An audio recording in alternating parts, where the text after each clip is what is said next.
treating the Arab population as a whole, the Palestinian population as a whole, as an inferior race. I mean, it doesn't get stronger than this. And yet you want to be careful about your language.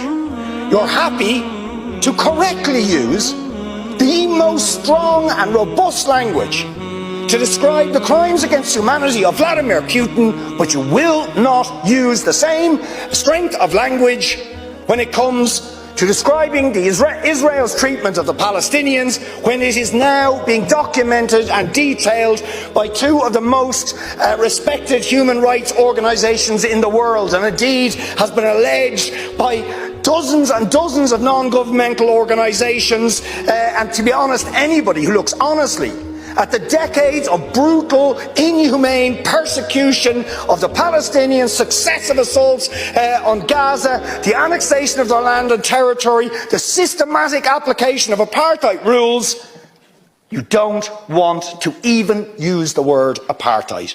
Never mind sanctions.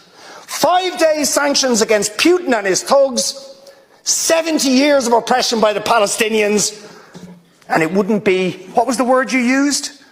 It wouldn't be helpful to impose sanctions.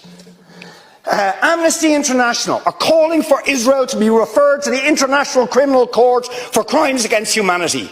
Will you support it?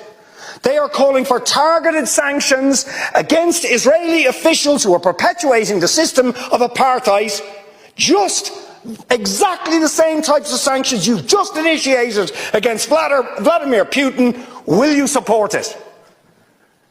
And I think the answer is clearly you're not going to.